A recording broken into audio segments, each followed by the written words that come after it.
What's up everyone, my name's PC from Charlie Intel. So myself, Ali, Benny Central and Wizite recently had a discussion about skill-based matchmaking in Advanced Warfare.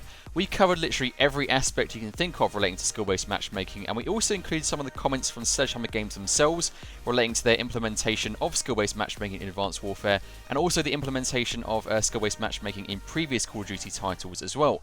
So literally we covered everything, and if you're interested in the subject, be sure to check out the video which is on my channel.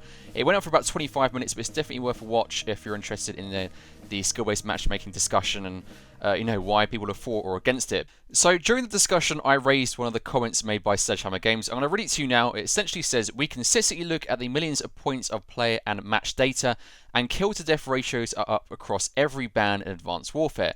Yes, even Glenn's KD of 0.10, that's Glenn Schofield from Sledgehammer Games by the way, is a vast improvement from his previous performances.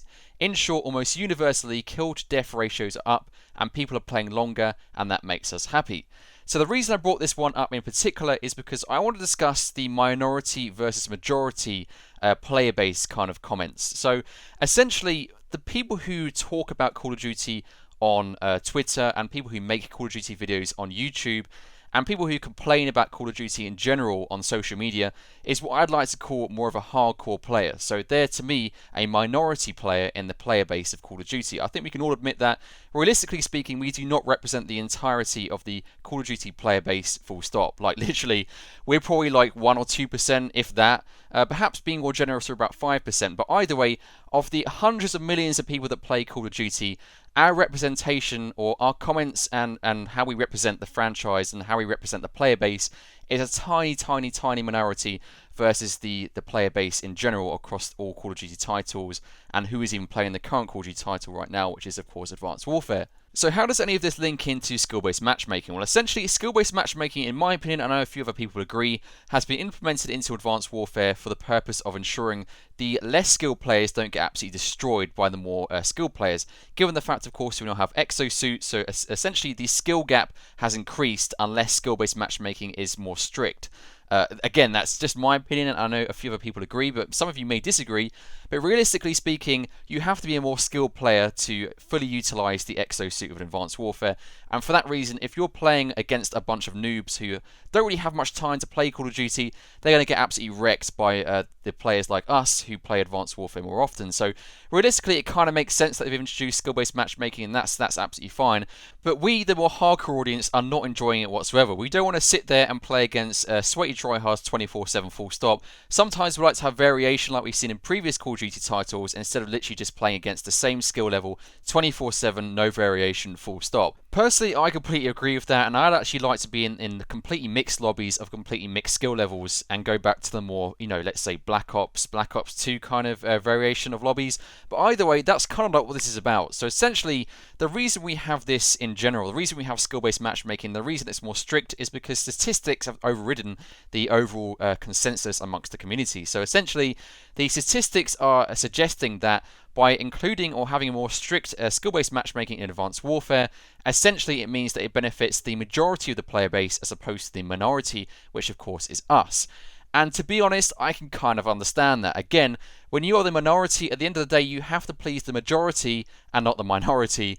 You can sometimes cater for the minority, but that doesn't mean you can cater to the point where it affects the majority. So at the end of the day, the reason it's becoming such an issue is because we're talking about it more often than the majority of the player base, who just literally play it casually, or they play it and they don't talk about it. Essentially, they don't go on Twitter, they don't go on YouTube, they don't go on Facebook and complain about it or send death threats to community managers or anything like that.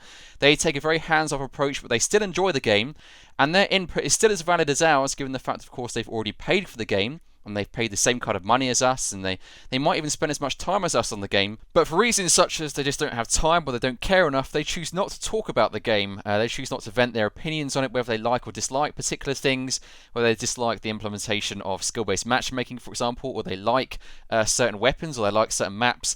They choose not to talk about it, but again, they still play the game. And it's those kind of people that the developers of Call of Duty have to remember, given the fact, of course, again, they actually represent the majority of the player base versus the minority of the player base. who are the ones who are usually more vocal, and are the ones again who go on YouTube and make YouTube videos and stuff like that. So it's kind of like it's a strange concoction of who do you side with? Do you side with the more vocal people, or do you side with the people who technically represent the bigger cash flow for the company and the business and the game itself? So it's very, very difficult, and that's kind of why sometimes we get confused about the decisions that developers make. Like sometimes we think to ourselves, why would you add that? Why would you do this? Why would you do that? It doesn't make sense. But realistically, they were thinking about the wider player base when they were making it. So when they were implementing certain things that we think is stupid, they were probably thinking, well, actually, this kind of works for everyone, so we'll put that in there anyway. It might, the select people might not like that, but still, we'll put it in because most people will like it. And the statistics say this, or the statistics say that, and that kind of overrules what the other people are complaining about. So it's definitely something that's very, very difficult to balance, and I definitely don't want to work at Treyarch or Infinity Ward or Sledgehammer Games when they sit down and think to themselves, what do we change this? Do we change that? Who is it going to work for? Who isn't it going to work for? There's definitely a lot more factors involved when they make changes to the Call of Duty games than we might think. Anyway, guys, let me know what you think about this in the comments section below. If you're for or against skill-based matchmaking, and also do you think they should be listening to the minority or the majority comments when it comes to feedback relating to the franchise? Let me know what you think about that in the comments section below. If you enjoyed this video, be sure to smash that like button. And if you haven't already, be sure to subscribe, because this is in fact the place for all Charlie Intel content going forward. So it's definitely the place to subscribe if you want to keep up to date with all our videos. I really appreciate you watching this video, guys, and I'll see you in my next one. Goodbye.